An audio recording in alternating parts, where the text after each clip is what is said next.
So that's how the tune will sound. That's how the left hand goes. And those are your ingredients. Again, I get carried away because I do quite a bit of chording where I might see the G and I might try to just add it. So if you're coming to this and you're like, oh, I know quite a bit of this, then you can do other things too. Like here's G major.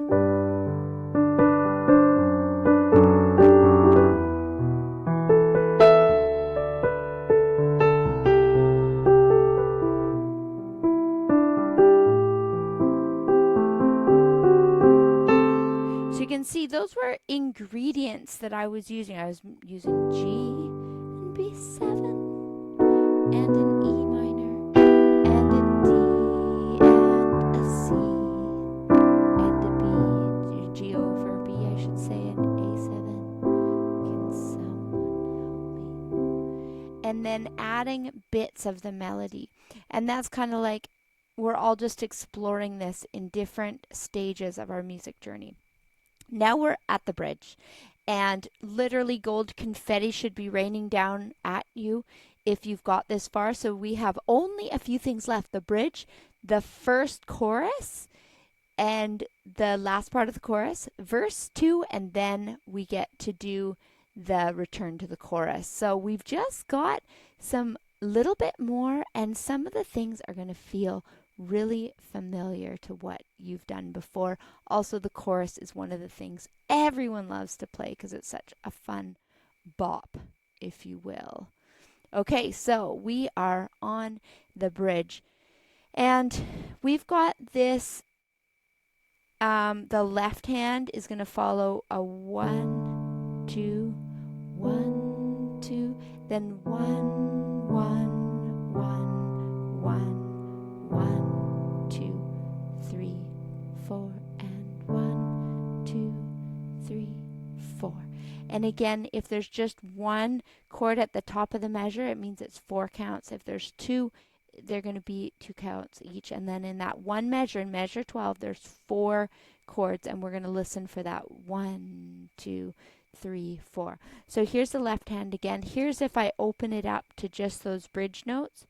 1, 2, 1, 2, 1, 2, 3, 4. 1, 2, 3, 4. 1, 2, 3, 4. Now on the last one, you could also go 1, 2, 3, and 4. So it kind of works to play around with the rhythm there. So you can listen to it, cue it up to that part of the song and think, oh, how can I use just a few notes to make it sound exciting? Ba, ba, ba, ba, ba, ba, ba, ba, ba. So there's lots of ways that you can create your own ideas, even in small ways if you're just starting out. So now here is the melody part. It goes like this. 1, 2.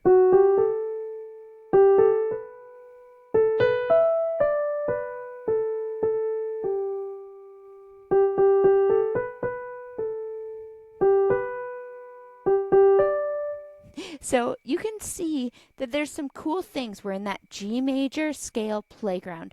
We start with an F sharp because the F sharp's in the key signature, and we already knew we're going to be seeing that nice F sharp.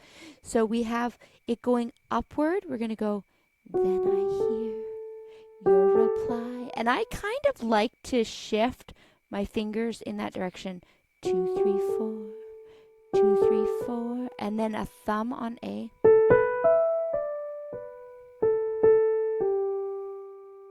Saying you're not alone, but so then that's where this is where the fun begins, because all of you know that chorus. We've been waiting this whole time to play it. And so this one leads up with the oh Lord, then the melody. So let's learn the melody first. I'll play it for you how I would probably play it once it's learned. And then I'll break it down into steps. Let's see. For this part, I'm going to teach it with just the single bass line, because for some of you, that might be enough, because it's a very fun rhythm, and I think the rhythm is what really makes this one come alive. So we're going to just do the single notes, but there are ways to expand it if you want to. So it goes like this.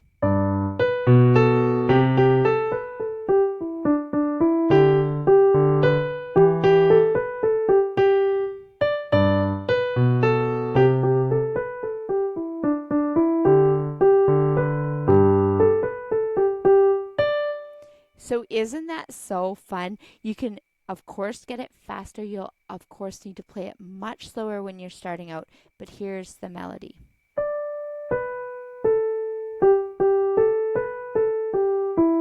I'd probably practice that little bit first. So, need you more than ever. And getting from your thumb on G to your finger on 2, that's going to make it smoother. And if you do that every single time from the beginning, this whole phrase will become easier because it's a lot to think of this rhythmic left hand. So having that in place is going to help.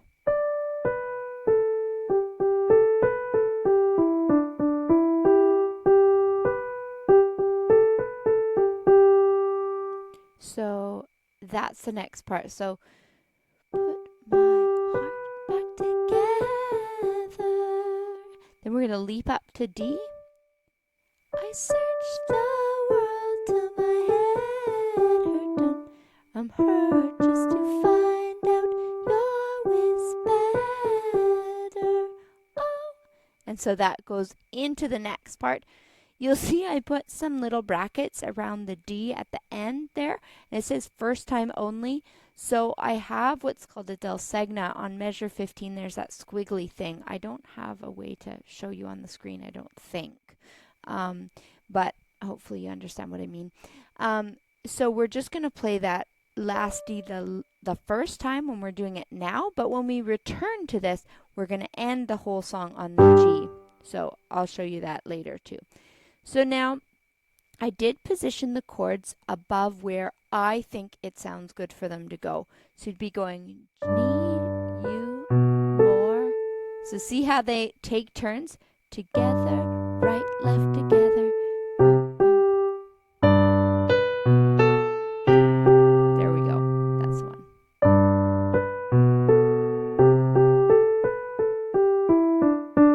D, D, E.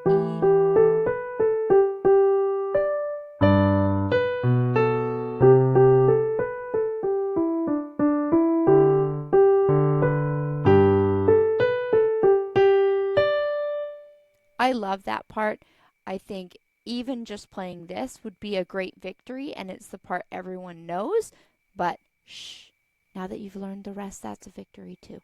Okay, so that will take some coordination. It's also okay to tap that like bum ba ba dum da da da da da da da da bum ba ba do do do do da dum bum ba ba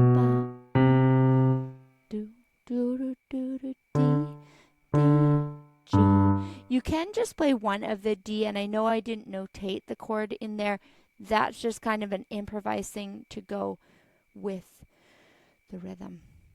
So if you got this far, let me know in the comments. Say, I'm at the first chorus. I'm practicing to the best of my abilities, and I hope that will be lots of fun. Now, the good news is this next part, lots of it's going to feel familiar. We've got a little bit of new material here, and it goes like this.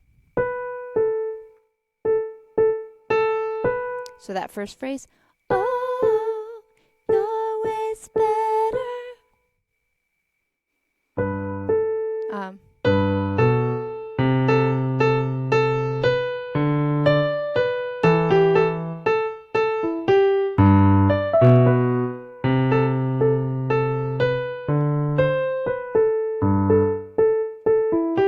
Now, I admit, this rhythm might even be a bit trickier than the other rhythm, but I believe in you. So I was having to play it again a few times. I'm going to play it for you another time, and hopefully I get this right, because taking another 30 minutes of recording time, I admit I recorded this whole 45-minute tutorial once before, and I thought, Amy, you can do better. You can make it clearer. So I hope that the effort is going to help you more.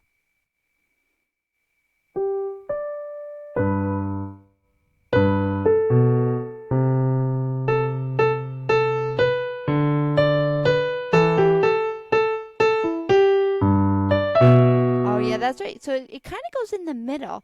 We've got this. So ba ba ba ba ba ba. Then ba ba ba ba. Again without me talking.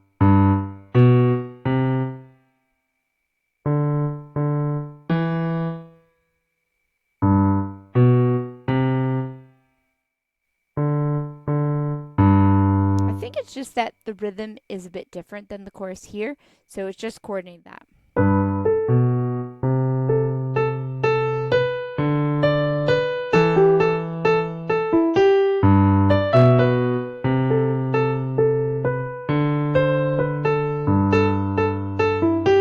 Now, the good news is you can do a lot of different things. You could play just the G stuff, like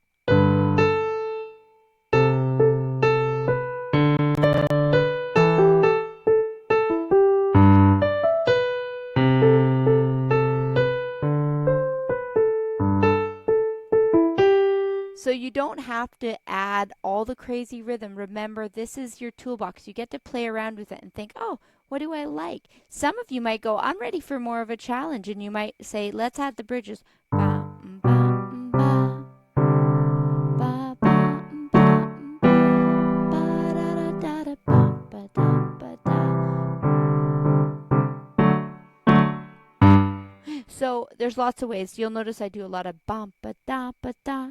Anyways, that's just me.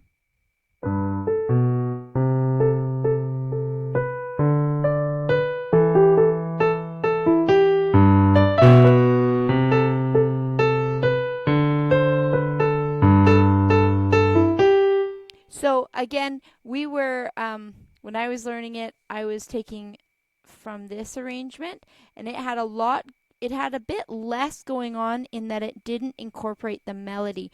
So what I've tried to do is create something that has you playing the melody so you can enjoy that without it just being chorded. So in the paid one that I got, it had more like this, that you're doing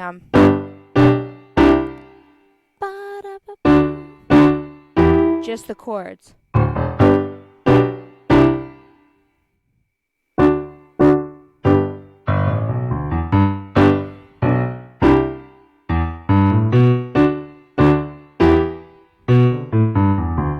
Let's see, sight reading here.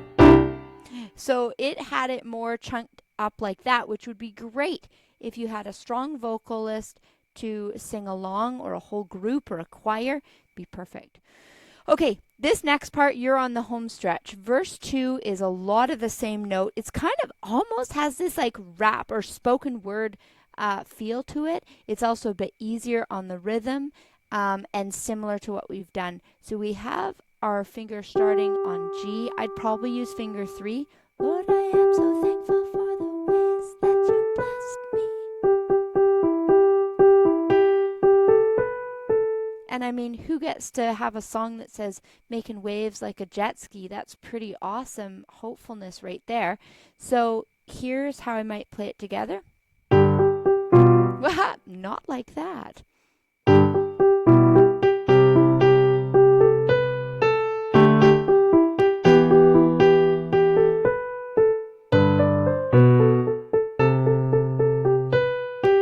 So again, you can do whatever you like with these. You can add just G, B, C, again D, D, E, or you can add it solid.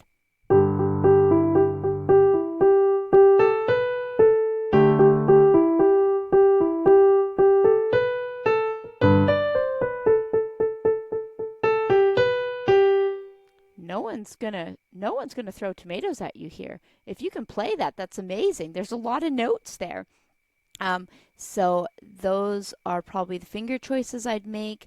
You've got a lot of opportunity to be in this, which is funny. The way I played it sounds like E minor, and guess what? They're tight. The G major and the E minor are relatives, but we aren't moving to the minor. It's just where I was playing. Then when it says you love every part of me, we're going to go back to that 3 on B this time instead of the 3 on G.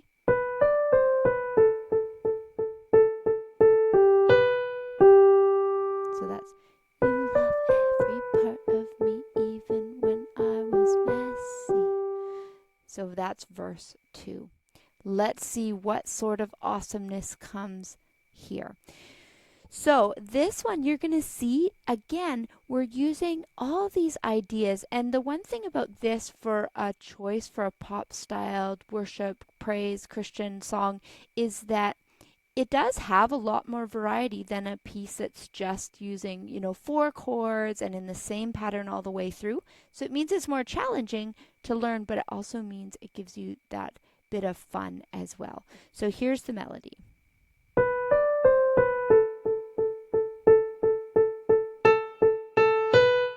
So again, we're in the playground of G major. Our left hand is a D and then a G, and we can do it here or we could move up. So let's see which one we like.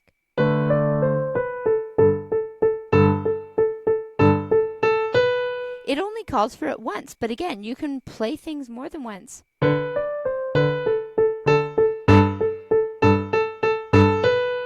So explore that.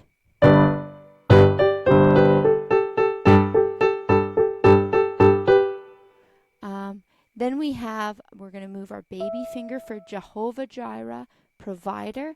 We're going to be on an E.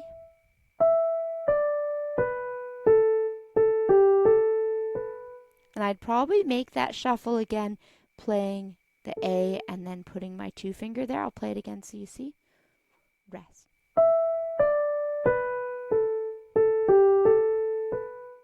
Then it repeats. Your ways always get me high. And then the next part, even in my darkest days, you're my lighter. We come right up to this high G here. So great vocals from Forrest Frank. Very great range in this one. Like I said earlier, it's from D to a G. So it's quite the vocal exploration. So it goes 1 E and D2. So yeah, I'd do a shift to 3. It's kind of like playing this G major scale almost. So watch that here and think, oh, okay, if I was playing this by ear and getting some of those G major scale notes, I'd be pretty close. 1 E.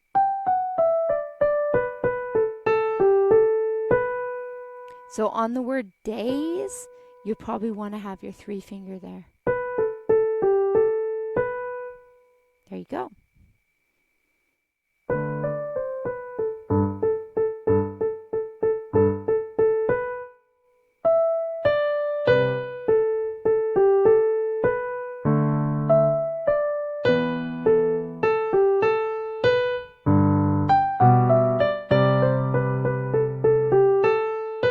Did you catch that? A little accidental detour, but I think, we're friends by now. We've been hanging out for a while, so here we go. Oh, you made it. This is the wonderful moment. These are the last measure before you return to the chorus you already know. Sounds like this. You play D, because we're going to use the D over top this C chord, but we'll just take a shortcut and use the D down here.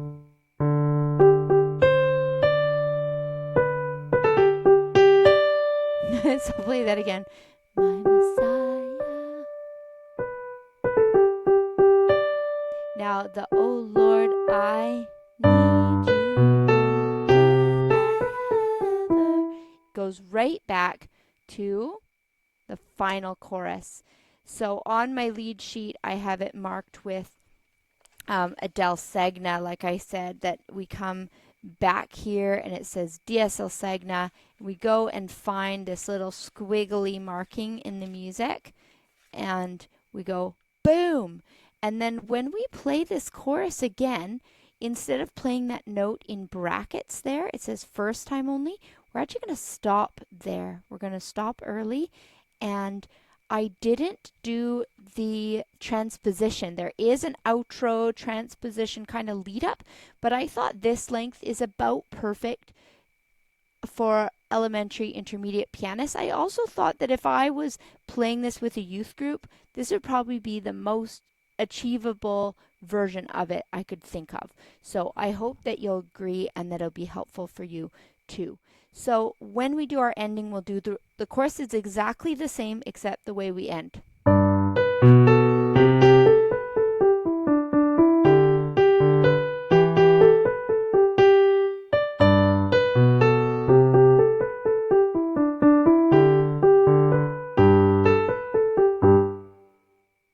I just think it sounds fun just to end sudden, but you get to choose. You could do a chord at the end. So find out your is better. Two notes, high notes, high G. You get to do what you want with this arrangement. If this piece comes available for licensing, I will link the sheet music in the comments or in the video description. But until then, my friends, we'll use the visuals here on screen. I might be able to incorporate these somewhere so you can see the whole sheet at once. But this is my way of figuring it out for you guys, and it was a whole lot of fun. Credit goes to 2024 Songs of Universal Incorporated, and thank you for hanging out with me. I'm incredibly honored to be able to teach and enjoy music alongside not only my students here at Motif Music Studios, but now teachers and pianists from all different places as well. So thanks for being here. We'll see you next time.